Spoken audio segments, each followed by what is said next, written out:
안녕하세요. 사연 읽어주는 남녀입니다. 오늘도 와주셔서 감사드리며 그럼 오늘의 사연 바로 시작하겠습니다.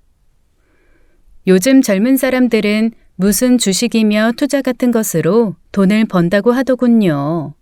제 나이 이제 60대 초반인데요. 옛날 이야기 좀 할게요. 라떼니 뭐니 하며 눈살 찌푸릴 분들은 안 계시겠죠? 우리 때는 그저 눈 떠서 잠들기 전까지 성실하게 일하는 방법밖에 몰랐네요. 특히 제 남편은 평생 부지런하게 몸을 움직이는 게 몸에 배인 사람이었어요. 저 또한 지금도 손을 놀리는 법을 모른다고 해야 할지 오히려 아무것도 안 하고 있으면 마음이 먼저 불편한 사람이네요. 지금도 가끔 생각나는 게 남편의 손바닥이에요. 손바닥에 굳은 살이 얼마나 박혔는지 그 손바닥으로 등을 좀 긁어달라고 하면 효자손이 따로 필요 없을 정도였어요. 거북이 등딱지 같은 손이 이럴 때는 또 욕이 나네. 이게 다 세상 이치랑 비슷한 거야. 고생의 흔적은 결국엔 쓸모가 있다니까. 아무리 그래도 우리도 이젠 먹고 살만한 정도가 됐으니 당신도 좀 쉬엄쉬엄 일해요. 남들이 우리 보고 뭐라고 하는 줄 알아요? 돈을 벌어도 궁상 떤다고 한다고요. 돈도 써본 놈이 쓴다고 살아오는 내내 고생만 죽어라고 했으니 돈이 있으면 뭐합니까? 안정된 지금까지도 매사에 부지런하고 아끼는 게 습관이 된 거죠. 남편은 그야말로 찢어지게 가난한 집안의 장남이었어요. 아래로 여동생 2명과 막내 남동생이 있었죠. 시골에서 농사짓는 부모님 밑에서 겨우 고등학교를 마쳤답니다. 바로 서울로 올라와서는 닥치는 대로 일을 했다고 해요. 아는 사람 하나도 없는 서울살이가 죽도록 힘들었다고 하더군요. 저는 여상을 졸업하고 부모님 친구가 운영하는 약국에서 일을 돕고 있었어요. 그런데 저녁마다 파스를 사러 오는 남자가 있었는데 그 남자가 바로 남편이었답니다. 궁금함을 넘어 호감이 생긴 것은 제가 먼저였죠. 그렇게 파스만 계속 붙이지 말고 차라리 병원을 가보세요. 에이, 겨우 이깟 근육통으로 무슨 병원을 갑니까? 앞으로 50년은 문제없이 너끈합니다. 그리고 파스를 사야 현숙 씨 얼굴도 한 번 더 볼 수 있고. 사랑에 빠지면 눈에 보이는 게 없다고 하죠. 네, 저도 평생에 부릴 깡따구를 이 남자와 결혼하는 데 썼습니다.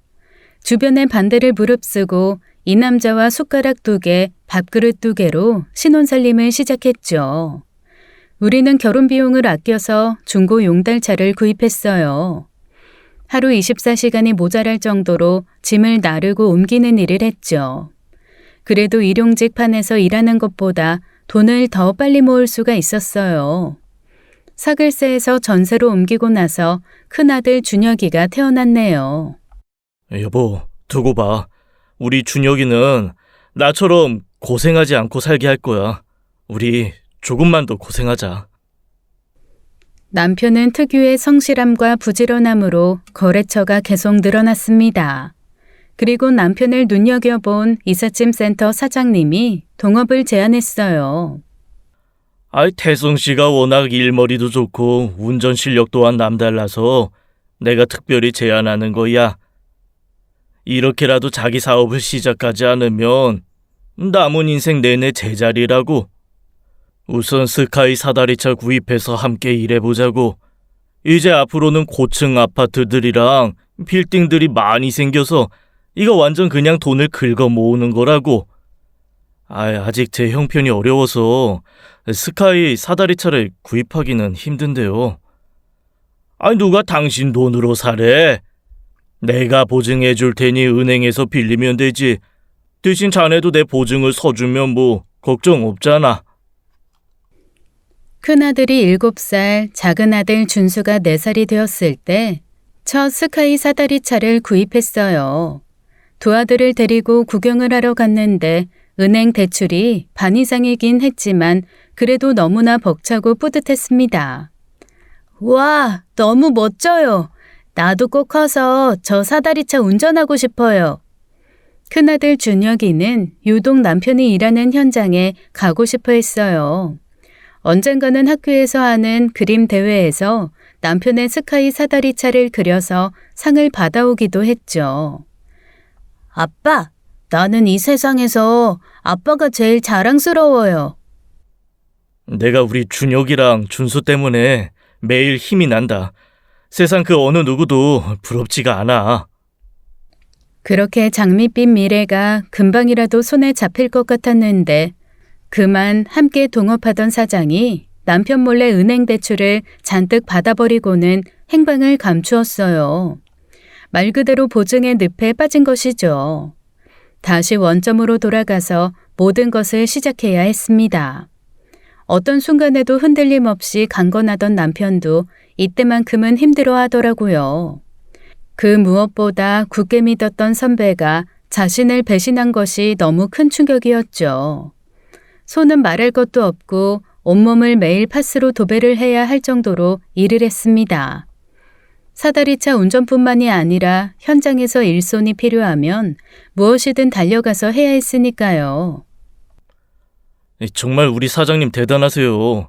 이쪽에서도 모두들 혀를 내두르세요. 사장이 이렇게 자기 몸을 움직여서 열심히 일하는 사람 흔치 않다고요. 사모님, 사장님이 아무리 강철 체력이라고 해도 요즘엔 좀 걱정이 된다니까요. 남편은 그렇게 한눈 한번 팔지 않고 죽어라 앞만 보고 달려왔습니다. 그래서 지금은 스카이 사다리차를 여러 대 두고 운영하는 사업체의 사장이 되었죠. 스카이 사다리차 작업 자체가 워낙에 위험한 일이기도 하고 안전사고에 항상 촉각을 세우고 있어야 합니다. 그래서 사장이라고 사무실에만 앉아있지 않고 새로운 기사가 오면 현장 교육이며 안전교육을 다 직접 시키는 것으로 유명했죠. 그만큼 한번 일을 해본 업체들은 남편의 꼼꼼함에 다시 찾는다고 하더군요. 도망간 사장의 은행 대출까지 갚는데 꼬박 10년이 넘는 시간이 걸렸네요. 그래도 이쪽 업계에서는 20년 넘게 제법 탄탄하게 자리를 잡게 되었어요. 첫 동업 파트너의 배신으로 충격이 컸던 남편은 사람을 뽑을 때 강박적으로 신중해졌습니다. 결국 작은 사업체에서 가족들이 일을 돕는 이유가 믿을 만한 사람이 정말 중요하기 때문이죠. 어릴 때부터 아빠라면 자다가도 벌떡 일어날 정도로 남편을 따랐던 큰아들은 군대를 제대하자마자 바로 남편의 일을 도왔습니다. 이미 대학교에 다닐 때부터 아르바이트를 남편 회사에서 하고 싶다고 조르던 아이였어요. 기껏 힘들게 대학교까지 공부해서 왜 몸 쓰는 일을 하려고 해? 이게 얼마나 힘든 일인데. 내가 왜 손이 부르트도록 일을 한 건데 다 너희들은 나보다는 좀 편하게 살게 하려고 그런 거다. 아버지, 저는 자라오면서 내내 가장 존경하는 사람이 아버지였어요. 제가 어릴 때부터 저 사다리차 운전해보고 싶다고 노래 부르던 거 기억 안 나세요? 존경은 무슨, 어디 밖에 나가서 그런 소리 하지 말아라. 요즘에는 재테크 뭐 그런 곳으로 돈을 번다고 하지 않냐. 시대가 아무리 바뀌었어도 결혼할 때는 회사 다니는 남자가 더 낫지. 사다리차 운전기사보다는. 걱정하지 마세요. 제 여자친구는 땀 흘리는 제가 섹시하대요. 그리고 저는 앉아서 일을 하는 건 체질에 맞지 않아요. 그런 건 둘째 준수가 잘하는 일이라고요. 첫째는 다른 데 취직할 생각은 아예 하지도 않더라고요. 바로 남편 회사로 출근해서는 현장에서부터 하나씩 지가 알아서 일을 배웠어요. 자식 이기는 부모 없다고 자기랑 똑같이 직진으로 덤벼드는데 장사 없죠. 연애도 자기랑 비슷한 여자를 어디서 잘 만나서 데려오더라고요. 상견례장에서 만난 바깥사도는 20년 넘게 사우디며 리비아 이런 현장에서 뼈가 굵은 사람이었어요. 만나자마자 두 남자가 의기투합돼서는 소주를 5병을 마셔버렸다니까요.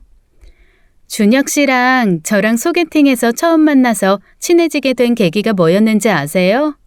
둘 다 아버지 손발에 대한 기억 때문이었어요. 맞다.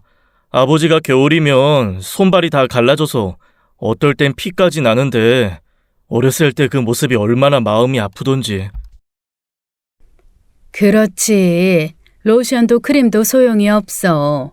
겨울엔 비닐로 꽁꽁 싸맨 다음 양말을 신기도 했다니까.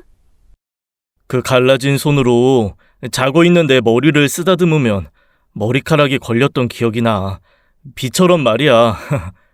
아이, 그게 다 몸에 새긴 훈장이다. 안 그렇습니까, 사돈? 상견례가 끝나자마자 바로 결혼식 날짜를 잡아버렸어요. 결혼식장에서 엄마들은 웃으면서 좋아하는데 우락부락한 양쪽 아버지들이 눈물바다가 돼버렸던 해프닝이 있었네요. 특히 큰며느리는 저랑 잘 맞아서 딸이 하나 더 생긴 듯 했답니다. 어머님, 저는 준혁 씨가 남자다워서 좋더라고요. 요즘엔 잔머리 굴리면서 이것저것 재면서 연애하는 남자들이 많은데 준혁 씨는 그냥 저만 보고 달려든다고나 할까요? 그래, 그렇게 무턱대고 돌진하는 게 아주 지혜비를 빼다 박았다니까. 그걸 네가 좋다고 봐주니까 이렇게 부부의 인연이 된 거지. 그럼 저는 어머님 닮았나요? 여자들 중에 이런 남자에게 끌리는 여자들이 흔치 않거든요. 큰아들은 한눈 팔지 않고 10년이 넘게 일을 배우면서 남편 곁에서 묵묵하게 자리를 지켰습니다. 큰며느리 또한 아이를 낳고 손주가 어린이집에 다니고부터는 남편 회사에 나와서 서류 정리 등을 도와주고 있었어요. 작은 회사일수록 믿고 맡길 만한 직원이 꼭 필요한 법인데 이 사람이 회계 관련 총무 일을 모두 하고부터는 제 마음이 다 편안해졌네요. 그렇지 않아도 내 몸이 예전 같지가 않다. 나는 끄떡없을 것 같았는데 세월 앞에서는 별 수가 없나 보다. 통풍이 점점 심해져서 현장에서 계속 서 있기도 힘드니 말이다. 이제 당신 환갑도 지나고 60대 중반이에요. 우리도 이제 여행이나 다니면서 좀 쉬엄쉬엄 살아봐요. 맞아요. 이제 아버지 사업 큰형이 물려받을 때가 되었죠. 형수님까지 함께 일하니 뭐 안팎으로 물 셀 틈이 없게 된 거잖아요. 당신은 아버님 사업에 관심 없어? 난 어릴 때부터도 이 사다리 차만 보면 울었어. 무서워 보여서. 난 그냥 책상에 앉아서 연구하는 게 더 재밌는 사람이야. 이제 내가 물러나고 본격적으로 사업을 물려받으면 지금보다 큰 애들 너희들은 더 정신없이 바쁠 거다. 딸린 직원들 매달 꼬박꼬박 월급 챙겨주는 게 보통 일이 아니야. 그러니까 미리 휴가 겸 여행이라도 다녀와라. 둘이 같이 회사 비우는 게 이제 마지막이 될 테니까. 남편은 특별히 휴가비까지 두둑하게 큰아들에게 챙겨주었어요. 외국이라도 다녀오라고 했지만 아들이나 며느리가 늘어지게 놀 수 있는 성격이 아니었죠. 유치원에 다니는 손주 녀석은 우리가 봐준다고 했는데도 말이죠. 둘이서 차를 몰고 1박 2일로 강원도에 갔다 온다고 하더라고요. 저는 남편이 은퇴 후에 같이 주말 농장에서 농사나 지어볼까 생각에 부풀어 있었어요. 남편은 남편대로 법무사와 세무사 등등을 찾아다니며 사업 양도와 증여에 대한 준비를 마무리 중이었습니다. 하지만 인생의 복병은 가장 행복한 순간에 예고도 없이 들이닥치더군요. 제 인생에 있어서 절대로 한 번도 상상할 수 없었던 엄청난 일이 일어났습니다. 어머님, 저기 지금 어떡해요? 희희가 기범이 아빠가 죽었대요. 강원도로 여행을 떠났던 큰아들의 차가 전복사고가 나서 큰아들이 그 자리에서 사망을 한 것입니다. 큰아들의 나이 겨우 38살이었어요. 제 귀로 듣고도 믿을 수가 없었습니다. 아니 병원으로 달려가 아들의 시신을 확인하고도 저는 믿기지 않았어요. 모든 상황이 지독한 악몽을 꾸고 있는 듯 했습니다. 남편은 소식을 듣자마자 충격으로 쓰러져 버렸어요. 저희는 거래처와 남편의 지인 아무에게도 부고를 알리지 않았습니다. 큰아들의 지인들과 아주 가까운 친척들에게만 알리고 장례를 치렀습니다. 저도 며느라기도 문상객 접대를 할 수가 없었어요. 셋 다 망연자실하게 장례식장 구석에 앉아 울다가 쓰러지기를 반복했죠. 작은 아들과 며느리가 모든 것을 맡아서 챙길 수밖에 없었습니다. 이 모든 게 내 탓이 아닌가 싶다. 내가 살면서 누구한테 큰 잘못을 저질렀나 곱씹고 또 곱씹어 봤는데도 이럴 수는 없어. 내가 결국 여행을 다녀오라고 그 길 위로 큰 녀석을 떠다 밀었나. 무슨 말도 안 되는 소리를 하세요. 우리라도 형수님 생각해서 먼저 정신을 차려야죠. 남편이 죽는 걸 옆에서 봤으니 그 심정이 오죽하겠어요. 그래, 둘째 말대로 우리가 먼저 마음을 잡아야 되는데 그게 너무 힘들구나. 그 녀석이 그렇게 아빠가 존경스럽다고 자랑스럽다고 할 때 한 번이라도 흔쾌히 고맙다는 말을 못했어. 내가 이 세상 어느 아버지가 자식에게 그런 말을 그렇게 자주 들을 수 있었을까? 그 감사한 일을 내가 당연하게 받았다. 그게 너무 후회가 돼. 큰아들을 납골당에 안치하고 돌아오며 자식을 먼저 보내고 살아가야만 하는 남은 인생이 너무 아득했습니다. 그 누구보다 어떤 상황에서도 흔들리지 않는 강인함을 보여주던 남편은 아들의 죽음 이후로 딴 사람이 된 것 같았어요. 온몸의 기운이 한꺼번에 빠져나간 사람이 된 듯 말이죠. 결국 남편은 바로 다음 날 다시 구급차를 타고 병원에 입원하게 되었습니다. 이미 사업 양도 절차를 다 마무리해 놓은 터라 둘째가 형 때문에 냈던 휴가를 연장하고 급하게 사업을 인수인계 받게 되었어요. 어머니, 제가 길게는 회사를 비우지를 못해요. 아버지가 다시 회복하셔서 사업을 다시 하시는 게 제일 좋겠지만 만약을 위해 어머님도 함께 인수인계 파악을 하시는 게 나을 것 같아요. 자식 앞세우고 밥이 목구멍으로 넘어갈까 싶었지만 시간은 참 무심하게도 똑같이 흘러가더군요. 그렇게 반년의 시간이 지났습니다. 한번 쓰러진 남편은 좀처럼 기력을 회복하지 못했어요. 원래 강한 나무가 한번 꺾어지면 쉽게 부러진다고 하잖아요. 남편은 그동안 자잘하게 앓던 지병에 마음의 병까지 생겨버렸습니다. 저라도 힘을 내야만 했어요. 둘째 아들은 한 달 이상은 휴가를 내기 힘들다며 다시 회사로 돌아갔죠. 큰며느리의 도움을 받아서 겨우겨우 제가 남편의 사업체를 운영하며 힘든 나날을 보내고 있었어요. 아니 이게 단순하게 일감 받아서 기사들 일거리 배정해 주는 게 아니었네. 그리고 뭔 놈의 사건 사고는 자질구레하게 끊임없이 일어난다니. 신경을 써야 할 게 이렇게 많으니 그동안 남편이 한시도 마음을 놓지 못하고 지냈나 싶다. 비가 오면 비가 오는 대로, 추우면 추운 대로, 더우면 더운 대로 말도 많고 탈도 많구나. 이게 결국엔 사다리차도 사람이 움직이는 거니까요.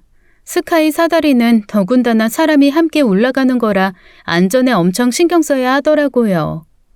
그래도 애미가 이렇게 씩씩하게 살아가고 있으니 그네가 하늘에서 보면서 마음 놓고 있을 거다. 어머님, 이제 저는 엄마의 자리만 남았잖아요. 그러니까 전 기범이 생각하면 두 손 놓고 하늘을 탓하고 있을 수도 없어요. 엄마라는 게 이런 건가 봐요. 에휴, 네가 그렇게 말해도 속은 말이 아닐 텐데 내가 네가 곁에 있어서 얼마나 든든한지 모른다. 며느리의 손을 잡고 그동안 참고 있던 울음이 복받치듯 나오려던 찰나였어요. 익숙한 목소리가 사무실 문을 넘어 들려왔습니다. 결코 반갑지 않은 목소리였죠. 안녕하세요. 여기 사장님 방이 어디예요? 저요? 딱 보면 몰라요. 여기 사모님 얼굴이랑 닮지 않았어요. 제가 동생이에요. 어허, 안내나 하시고 시원한 거 뭐 마실 거나 좀 내와봐요. 어머님, 손님이 오신 것 같은데요? 아휴, 저 목소리만 들어도 누군지 알겠다. 여동생과 제부가 요란하게 문을 열고 등장했어요. 언니, 형부 회사를 이제야 와보네. 그동안 형부가 좀 무서웠어야지. 처제한테 그렇게 차갑게 대하는 형부도 없었을걸? 어머, 이모님, 안녕하세요. 이모부님도 오셨네요. 아유, 우리 준혁이 보낼 때 보고 처음 보는 건가? 아, 내가 정말 그 생각만 하면 우리 언니 걱정에 잠을 다 설친다니까. 언니, 이제는 좀 괜찮아졌어? 아들 먼저 보낸 어미는 눈 감기 전엔 결코 괜찮아질 수 없는 거다. 연락도 없이 갑자기 여긴 왜 왔니? 아유, 언니는 뭘 아직까지도 그렇게 심각해. 이제 산 사람은 살고 봐야지. 우리 조카 며느리는 잠깐만 자리 좀 비켜주지 않을래? 어릴 때부터 같은 엄마 뱃속에서 나온 동생이 맞을까 여러 번 생각을 했어요. 그 정도로 저와는 정반대의 성격을 가진 동생이었습니다. 남편과 결혼할 때 집안의 반대가 심했는데 동생은 처음에 남편이 어려울 땐 형부 취급도 안 하고 무시했죠. 남편의 사업이 좀 잘 되기 시작하자 그때부터 갑자기 형부라고 부르니 남편도 처제에게 선뜻 마음이 열리지 않았던 거였어요. 여동생과 결혼한 제부는 처음에는 큰 사업을 한다며 화려하게 결혼식을 올리더니 사업을 정리하고 난 뒤부터는 여기저기 취업을 하는 듯 하더군요. 그런데 몇 달 뒤에 보면 그만두고 다시 다른 데를 기웃거리는 겁니다. 그 어디에서도 진득하게 붙어있지를 못해서 부모님의 걱정거리였어요. 언니, 이 사람 좀 살려주라. 이제 언니밖에 없어. 나이도 적지 않아서 더 이상 이력서 들이밀 데도 없어. 근데 이가 또 운전 하나는 기가 막히게 하잖아. 아이, 제가 아쉬워서라기보다는 처형이 형님도 없이 조카 며느리랑 이 험한 일을 꾸려나가는 게 쉽지 않아요. 아무래도 남자가 좀 있어야 아랫사람들도 좀 통제가 되고 그래요. 사실 솔직히 말하면 남편과 큰아들의 빈자리를 제가 혼자 메꾸기에는 힘에 부치는 일이긴 했어요. 아무리 옆에서 일 잘하는 며느리가 도와준다고 해도 남자 기사들 상대하는 것도 업체의 막무가내 아저씨들 대응하는 것도 만만치 않더라고요. 우선 그럼 사다리차 운전부터 해볼래요? 근데 일종 면허증하고 고소작업차 기능사 자격증도 있어야 하는데. 에휴 언니, 그 정도는 이미 다 준비해서 왔지. 이가 생각보다 엄청 준비성이 좋다고. 언니도 가족이 옆에 있으면 든든하고 좀 좋아.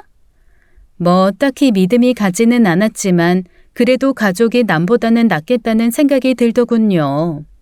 더군다나 자격증도 미리 준비하고 부탁하는 거면 생각을 많이 하고 도전하는 것이겠거니 했습니다. 하지만 사람은 참 쉽게 바뀌지 않더라고요. 어디에서도 길게 버티지 못했던 습성은 게으르고 배려심 없는 성정 때문이었어요. 첫 한 달은 잘 노력하는 게 보이더니 몇 달을 버티지 못하고 지각을 하기 시작하더군요. 그리고 동료 기사들이랑 사소한 시비가 멈추지 않았어요. 업체 사장님들과도 종종 갈등을 빚어 컴플레인이 들어올 정도였습니다. 어머님, 이번에 또 업체에서 전화 왔어요.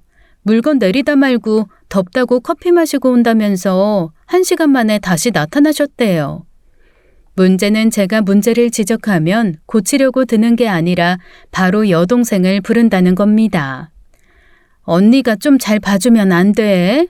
이 사람 오고부터는 기사들이 언니한테 함부로 굴지 않는다며. 그것만 해도 어디야? 처형, 아무래도 형님이 복귀하시긴 이제 물 건너간 것 같고요. 처형도 이제 나이도 있고 체력도 한계가 있고 하니 저한테 여기 맡기시고 집에서 형님 건강 좀 더 신경 쓰시죠. 그래, 언니. 지난번에 보니까 형부 얼굴이 말이 아니더라. 언니가 언제까지 이 험한 일을 맡아서 하겠어?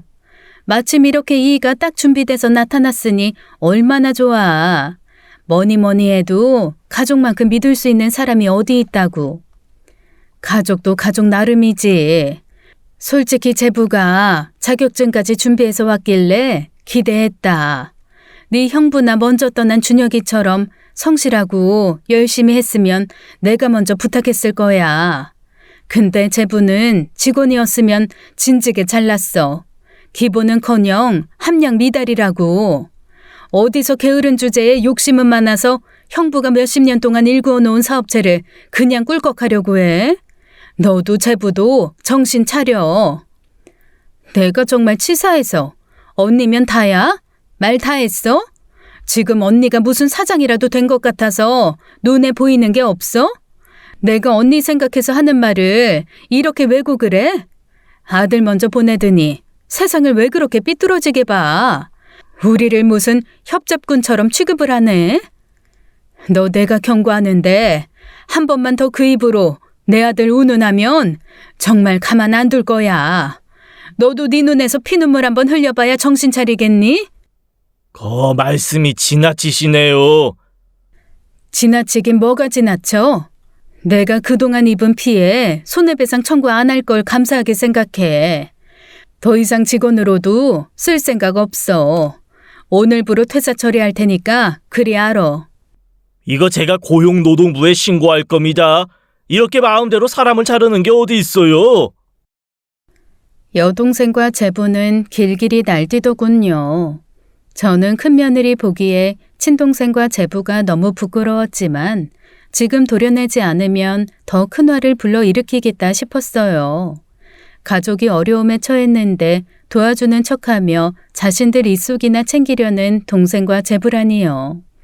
평생 보지 않는 한이 있어도 곁에 두면 남보다도 못한 가족이었어요. 어머님, 속상하시죠? 그래도 힘내서 조금만 더 버텨보세요. 그래, 내가 네 얼굴 볼 면목이 없구나. 무슨 말씀이세요? 어머니가 어떤 심정이신지 너무 잘 알아요. 다시는 여동생과 제부를 보지 않겠다며 회사에서 내보냈지만 마음 한켠은 돌멩이를 매단 것처럼 무겁더군요. 하지만 세상의 시계는 제 마음과 상관없이 잘도 흘러가대요. 남편은 병원과 집으로 가며 건강을 회복하려고 노력했어요.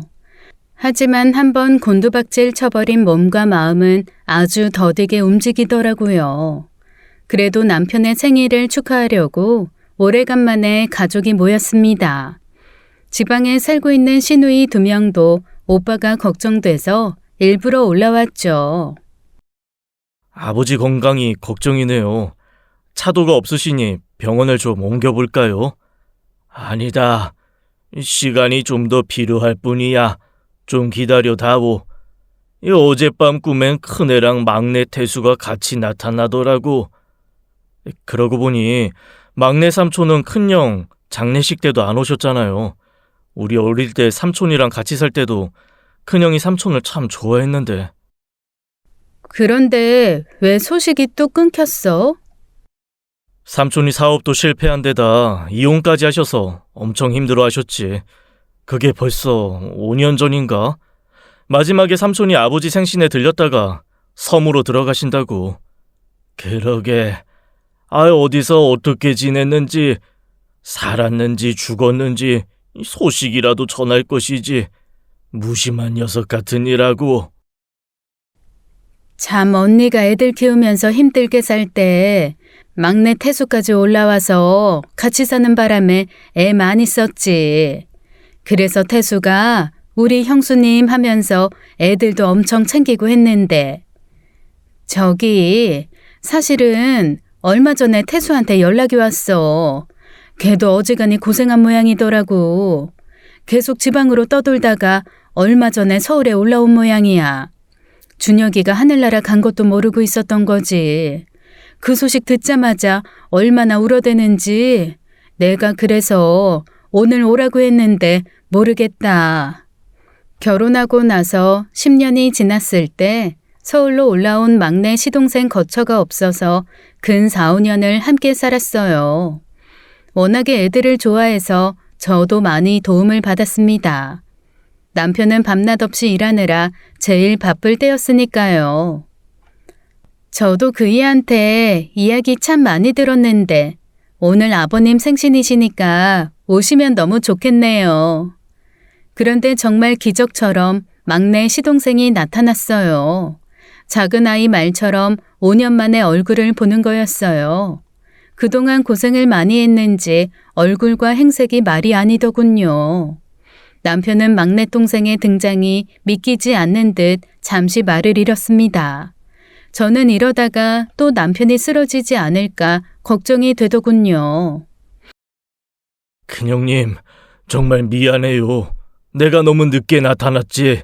삼촌이 돼서는 이 조카가 떠난 것도 모르고 먹고 살기 바빠서 이제야 왔어. 형님이랑 형수님이 얼마나 억장이 무너졌을까 생각하니 며칠 동안 잠이 안 오더라고. 이 준혁이 녀석 그렇게 허망하게 가버렸으니 우리 조카 댁도 얼마나 상심이 컸을 거야. 이 무심한 녀석아, 이렇게 멀쩡하게 살아있었으면서 이제야 나타나 이 우리 중혁이가 떠난 것도 모르고 말이야. 시동생은 남편과 제 손을 잡고 엉엉 울기 시작했어요. 남편은 막내 동생의 등장에 그동안 참고 참았던 눈물을 쏟아내며 오열을 했습니다. 그날 저와 남편 그리고 시누이들, 큰며느리와 작은아들 모두가 울었어요. 사실 큰아들이 떠나고 난 뒤 가족들이 모이면 불문율처럼 눈물을 흘리지 말아야 한다는 강박이 있었거든요. 저부터도 그랬고요. 서로가 서로에게 씩씩한 척을 연기하느라 다들 힘들었을 겁니다. 정말 이날은 눈치 볼 것 없이 그동안 참았던 눈물을 실컷 쏟아냈어요. 딱히 서울에서의 거처가 없었던 시동생은 우리 집에 함께 머물게 되었죠. 막내 동생이 나타나자 남편도 조금씩 기운을 회복하는 듯 했습니다. 형님 빈자리를 형수님과 조카댁이 대신 맡아서 하고 있는 거예요. 우리 형수님 힘들어서 어찌합니까? 기사들 기가 세서 상대하는 게 호락호락하지 않을 텐데. 내가 좀 가끔이라도 나가서 봐주면 좋겠지만 이제 겨우 지팡이 짚고 병원에나 다닐 정도니 네 형수랑 큰애가 고생이지 뭐. 그럼 제가 좀 나가서 형수님을 도와드릴까요? 어차피 저도 어디에서든 일을 좀 해야 하니까요. 그럼 너무 든든하고 좋죠. 안 그래요, 어머님? 서방님, 조금 더 쉬셔야 하는 거 아니에요? 시동생은 바로 다음 날부터 회사로 출근하기 시작했어요.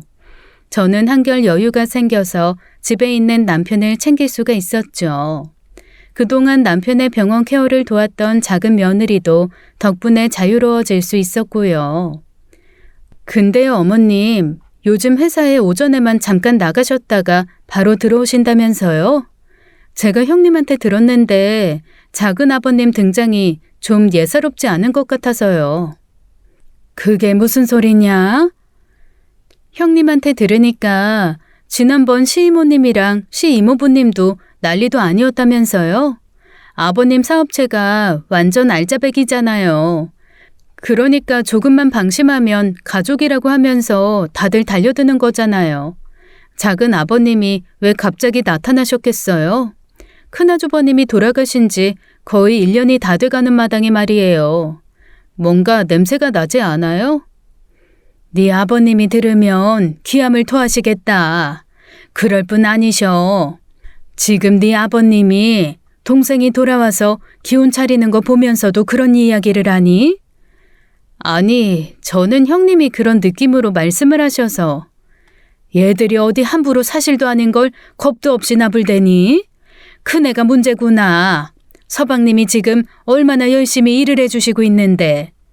그런데 자고 있는 줄 알았던 남편이 이 얘기를 다 듣고 있었던 겁니다. 작은 아가, 이게 무슨 소리냐? 우리 태수가 무슨 일을 벌인다는 거야? 이렇게 된 김에 그냥 솔직하게 말씀드릴게요. 제가 지난번에 형님을 만나서 잠깐 회사에 들렸었거든요. 근데 작은아버님이 막 기사들한테 호통치고 있더라고요. 분위기 정말 살벌했어요. 근데 형님한테도 막 뭐라고 하시는 거예요. 형님이 눈물을 찔끔 흘리셨을걸요? 아니, 사실 작은아버님이 회사 대표도 아니고 그냥 직원일 뿐이잖아요.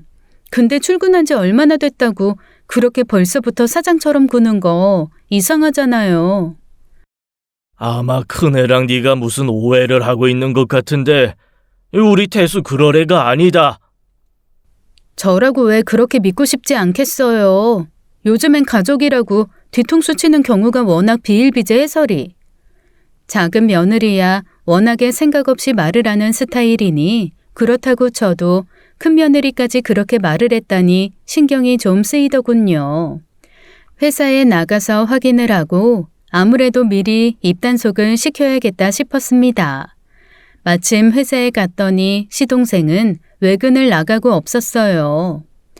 큰애야, 얼마 전에 태수서방님이 혹시 기사들 불러서 혼낸 적 있었니? 너한테도 큰 소리 내고? 아, 네. 근데 어머님이 어떻게 그 일을 아세요? 아니, 너는 그런 일이 있으면 나한테 보고를 했어야지. 아니, 작은아버님이 말하지 말라고 하셨거든요. 괜히 신경 쓰신다고요. 그런데 그게 왜요? 왜라니? 작은애가 이상한 소리를 해서 아버님이 걱정을 하시잖니. 상황을 들어보니 기사들이 금연구역에서 담배를 피고 심지어 점심시간이 한참 지난 다음에도 제 시간에 들어오지를 않아서 거래처에서 연락이 많이 온 모양이었나 봐요. 큰애가 통화하는 것을 듣고는 기사들을 불러서 따끔하게 이야기를 했던 모양이고요. 큰애는 그동안 기사들이 자신이 말할 때는 무시하다가 시동생이 혼내니까 그제서야 시정하겠다고 말을 하니까 그동안 쌓였던 서름이 눈물을 찔끔거리게 만들었다고 하네요. 우리 조카 며느리 지금도 충분히 잘하고 있어요. 원래 이쪽 판이 나이가 어리고 거기에다 여자면 좀 무시하는 경향이 있어요. 큰 며느리는 시동생이 위로하면서 다독여줘서 너무 감사했다는 말을 하더라고요. 그때 잠깐 동서가 들렀는데 잘못 오해하고 어머님께 말씀드렸나 보네요. 근데 이상하네요. 제가 다 자세하게 설명했는데요. 오히려 전 작은 아버님이 계셔서 회사 일이 수월해진 게 한두 가지가 아니에요. 정말 사람 사이의 말이라는 게 이렇게 무서워요. 같은 상황이라도 아다르고 어다른 거잖아요. 그런데 제가 큰며느리랑 얘기하는 걸 시동생이 듣고 있었나 봐요. 그날 밤 시동생이 남편과 저를 불러놓고 머뭇거리며 이야기를 꺼냈습니다. 아무리 생각해도 제가 계속 있을 자리가 아닌 것 같아요. 저 하나 때문에 이러쿵저러쿵 말 나오는 것도 불편하고요. 원래도 잠깐만 있으려고 했던 거였어요. 아니 서방님, 이게 무슨 말씀이세요? 제가 뭐 섭섭하게 해드린 거 있어요? 이가 서방님 와서 얼마나 좋아지고 있는데 떠난다는 말씀을 하세요. 이 회사 형님이랑 중혁이가 얼마나 힘들게 여기까지 쌓아 올린 거 제가 잘 알잖아요. 그런데 밖에서 보면 정말 오해하기 십상인 상황이잖아요. 다른 사람은 몰라도 저 때문에 형님이랑 형수님 그리고 우리 조카들 사이에 분란이 생긴다면 제가 떠나는 게 맞아요. 이 얘기는 지난번에 다 끝난 거 아니냐? 아무래도 안 되겠다. 지금 당장 애들 다 불러요. 남편과 저는 당장이라도 짐을 싸서 나가려는 시동생을 겨우 붙잡았답니다. 정말 이제야 한숨 돌릴 수 있었는데 말도 안 되는 오해 때문에 5년 만에 만난 동생을 떠나게 할 수는 없었으니까요. 작은 아가, 잘 들어라. 자고로 말을 할 때는 특히 가족 간의 문제는 입 밖으로 내뱉을 때 두세 번은 곱씹어보고 말을 하도록 해라. 지난번에 내 동생이 제부랑 저질렀던 짓은 분명 욕을 먹어도 시원찮을 일이었다만 이번에 작은 아버님에 대한 이야기인 네가 오해를 너무 과하게 했구나. 지금 당장 작은 아버님한테 사과하도록 해. 다시는 가족들 간에 이간질 시키는 일 따위 버리지 말거라. 저는 작은 며느리한테 결혼 이후 처음으로 크게 혼을 냈답니다. 작은 아들도 좀 놀란 듯 하더군요. 작은 며느리는 눈물을 흘리면서 시동생에게 잘못을 빌었습니다. 이것으로 모든 게 정리되었다고 생각한 제가 너무 순진했어요. 작은 며느리는 외동으로 자라서 좋게 말하면 철없이 귀여운 타입이고 나쁘게 말하면 자기만 우쭈쭈 해주기를 바라는 타입입니다. 워낙 큰 며느리가 듬직하게 별말 없이 작은 며느리의 투정을 받아주어서 그동안에 별 분란 없이 지내왔죠. 작은 며느리는 작은 아들이 대기업을 다니면 벌어다 주는 돈으로 편하게 살림만 하면서 자기 치장하기에 바쁜 아이였으니까 말이죠. 그런데 그 사건 이후로 갑자기 일을 하고 싶다고 저를 조르기 시작했어요. 어머님, 기준이 학교 들어가고 나니까 저도 일을 좀 하고 싶어요. 그래 뭐 요즘에는 부부가 다 같이 일해야 하는 시대라며? 네가 하고 싶은 대로 하렴.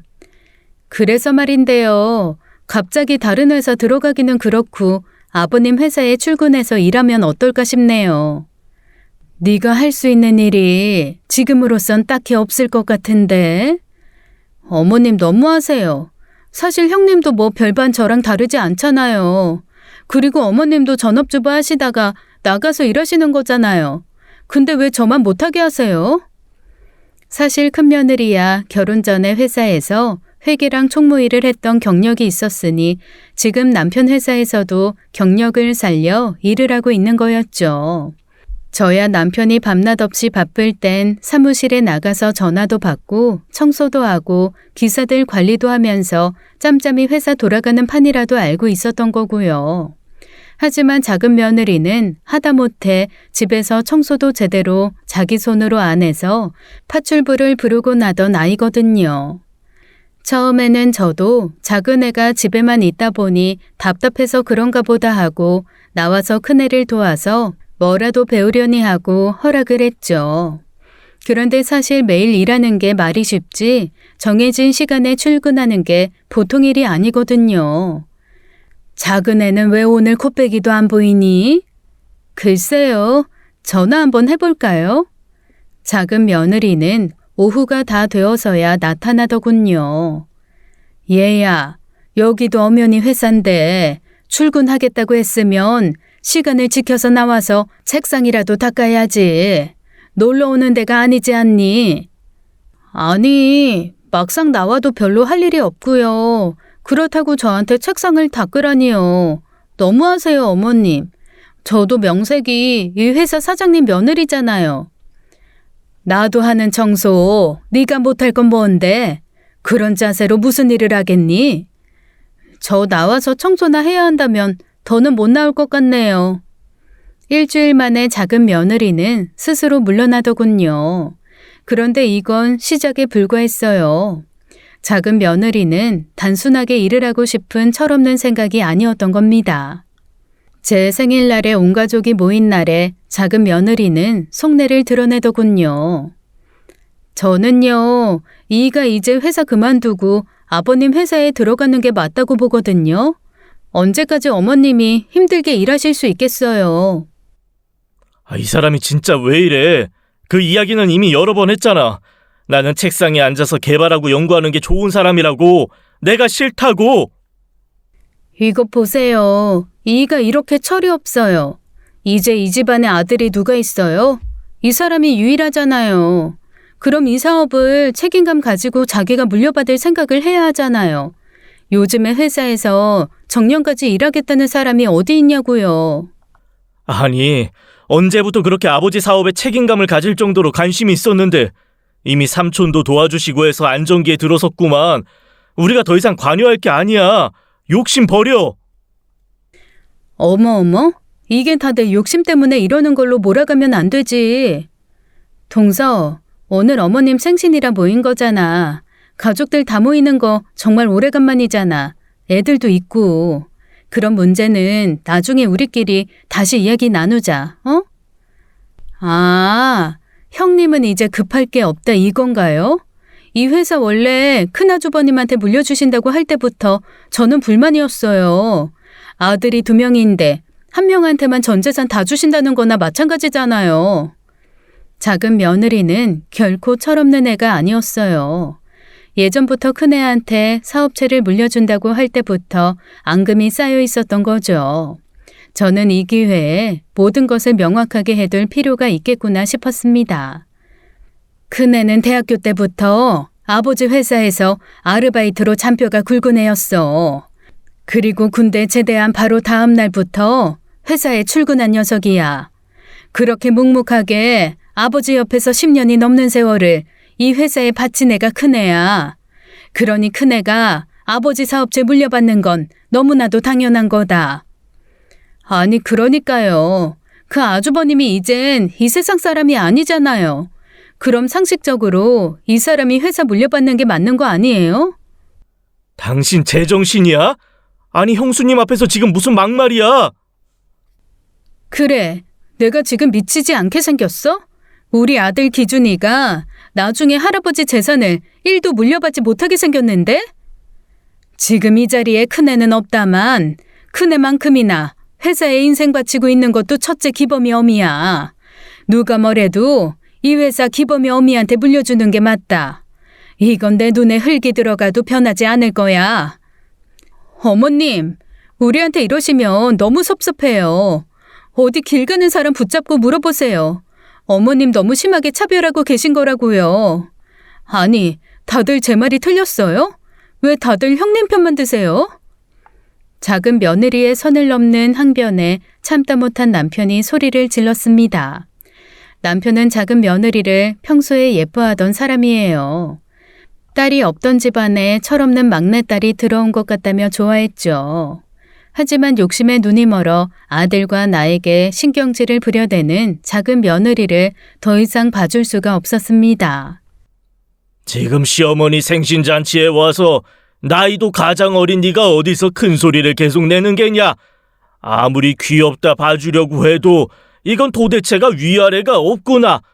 이게 무슨 콩가루 집안도 아니고. 다시 한번 말하지만 회사에 관련돼서 다시는 입에 올리지 말거라. 그렇게 제 생일 잔치는 밥도 제대로 먹기 전에 파토가 나버렸답니다. 우리 모두 작은 며느리의 발작스러운 행동에 놀라고 당혹스러웠죠. 어머님, 죄송해요. 괜히 이 모든 게 저 때문인 것 같기도 해요. 동서나 저나 다 아들 키우는 엄마 입장에서 생각해보면 섭섭할 수 있겠다 싶어요. 근데 동서가 몸이 아픈가 봐요. 마음에 쓰여서 연락했더니 몸살 나서 누워있다고 하네요. 알았다. 내가 한번 가보마. 너는 모처럼 쉬는 주말인데 기범이랑 좀 편히 쉬고 있어. 큰아이의 전화를 받고는 바로 전복죽을 끓였습니다. 저도 작은 며느리에게 큰 소리를 내긴 했지만 마음이 편치는 않았거든요. 깨물어서 안 아픈 손가락은 없잖아요. 물론 그 강도야 조금씩은 다른 건 또 다른 진실이지만요. 얼마나 섭섭했으면 그렇게까지 앞뒤 분간 없이 이성을 잃었나 싶더군요. 전복죽과 물김치를 싸들고 작은 아들의 집을 갔습니다. 오는 길에 아들에게 전화를 걸어보니 손주 녀석은 아직 옆동에 사는 친구네 집에 놀러 갔고 아들은 손주를 데려다주고 운동을 하고 오겠다고 하더군요. 작은 며느리는 계속 누워 있었는지 머리가 산발이 된 채 현관문을 열어주더라고요. 그리고는 저는 본체만 채 다시 안방으로 들어가더라고요. 어디가 많이 아픈 게냐? 몰골이 이게 뭐야? 아이고, 아무것도 못 먹고 있을 것 같아서 전복죽 좀 만들어 왔다. 저는 주방으로 들어가서 그릇에 전복죽과 물김치를 덜어 쟁반에 받쳐 거실로 나왔어요. 거실 탁자에 놓으려다 안방으로 쟁반을 들고 들어갔습니다. 그런데 작은 며느리는 침대에 누워서 저를 노려보다가 제가 들고 간 쟁반을 냅다 던져버리는 거예요. 당신 때문에 아픈 건데 병 주고 약 줘요? 지금 장난쳐요? 전복죽이랑 물김치가 바닥에 쏟아지면서 그릇까지 와장창 깨져버렸어요. 이게 뭐 하는 짓이니? 네가 걱정돼서 찾아온 시애미한테 그릇을 던져? 도대체 어디서 배워먹은 못돼 먹은 짓거리야? 기준이가 없길 망정이지. 애가 있었으면 자식이 뭘 보고 배우겠니? 기준이가 손자라고 생각은 하시나 보네요. 기준이 생각은 그렇게 끔찍하게 하시는 분들이 재산은 모두 큰형님한테 주세요? 아침에 잠깐 작은 애를 이해하려는 마음이 다시 흔적도 없이 사라져버리대요. 얼른 일어나서 이거 치우지 못하겠니? 준수 곧 들어올 텐데 이거 보면 얼마나 놀라겠니? 당장 일어나라. 여기 우리 집인데 왜 이래라 저래라 명령질이세요?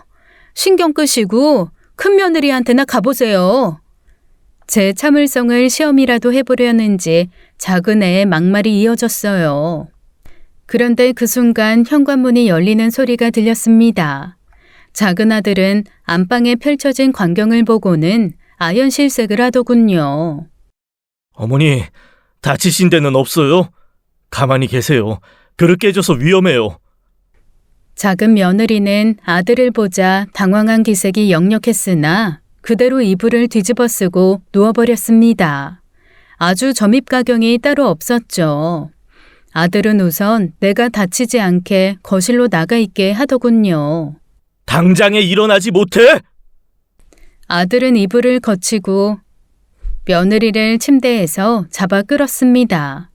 태어나서 작은 아들이 그렇게 화를 내는 건 처음 봤어요. 저는 작은 아들이 그런 큰 소리를 낼 수 있는 놈이었다는 것도 처음 알았습니다. 워낙 작은 아들의 서슬퍼런 목소리에 며느리도 놀랐는지 침대에서 일어나더군요. 너는 인간으로서 하면 안 되는 짓을 저질렀어. 이제 그만하자. 이혼하자. 기준이는 내가 키운다. 저는 잘못 들었나 싶어 며느리를 쳐다보았어요. 며느리 또한 이혼이라는 단어에 깜짝 놀란 듯 표정이 무너져 내리더군요. 길게 말 안 하는 거 알지? 지금 당장 짐 싸서 친정에 가 있어. 바로 서류 만들어서 보낼 테니까 빨리! 움직이지 못해? 아니, 여보 왜 이래? 이거 내가 실수로 쟁반 친 거야. 내가 잘못했어. 어? 이깟일에 무슨 이혼이야? 왜 그렇게 무서운 표정으로 그래? 작은 아들은 매사에 좋은 게 좋은 거다 말하는 타입의 사람이에요.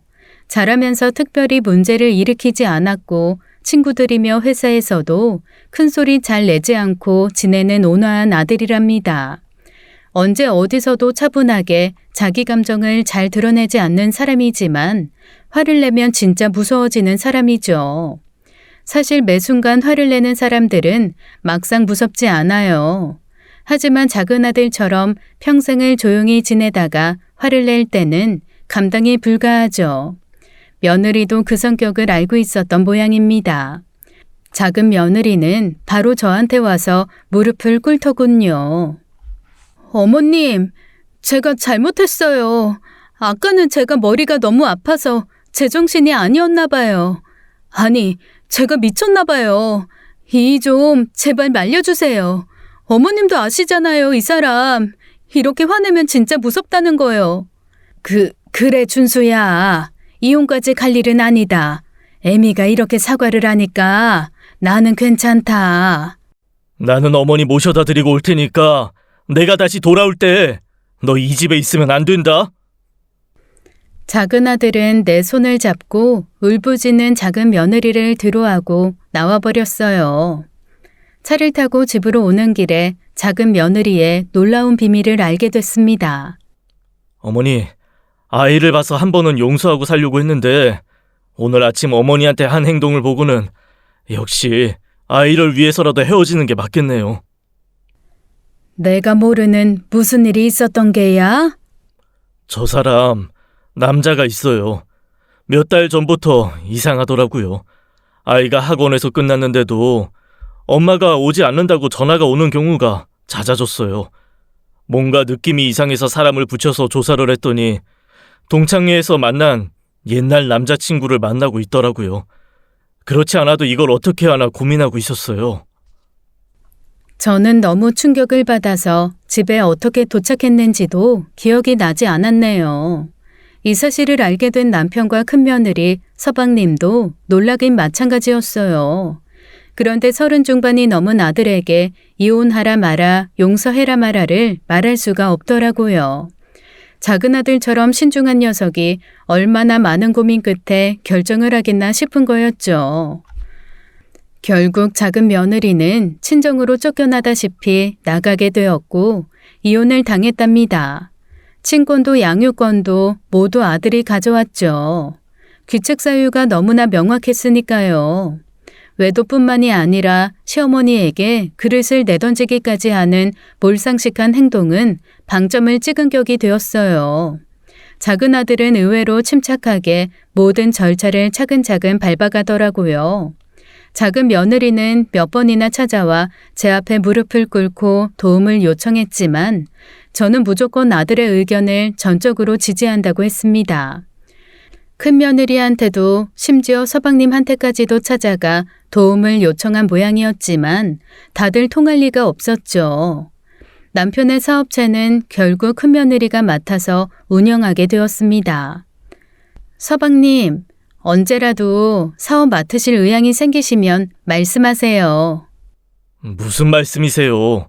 형은 죽었지만 그래도 더더욱 당연히 형수가 이어가는 것이 맞아요. 아마 책상 물림인 저보다 100배는 형수님이 잘하실 겁니다. 큰며느리 옆에는 막내 시동생이 든든한 지원군으로 자리를 잡았죠. 현장에서 기사들을 컨트롤하는 것은 막내 시동생이 얼마나 잘하고 있는지 몰라요. 저는 다시 집으로 복귀해서 남편 곁에서 그렇게나 바라던 평화로운 노후를 보내게 되었습니다. 더 이상 궁상맞지도 않게 말이죠. 가끔, 아니 여전히 자주 큰아들이 생각나긴 하지만 이제 곧 하늘나라에서 만날 생각을 하면 슬픔은 좀 많이 참을 수 있게 되었답니다. 이제 더 이상 제 인생에 슬프고 놀랄 일은 없기를 바라지만 인생이라는 게 제 맘대로 흘러가는 게 아니라는 걸 이 나이가 되니 알겠더라고요. 그저 바라는 것은 오늘 하루 우리 가족들이 한순간이라도 환하게 웃을 수 있기를 바랄 뿐입니다.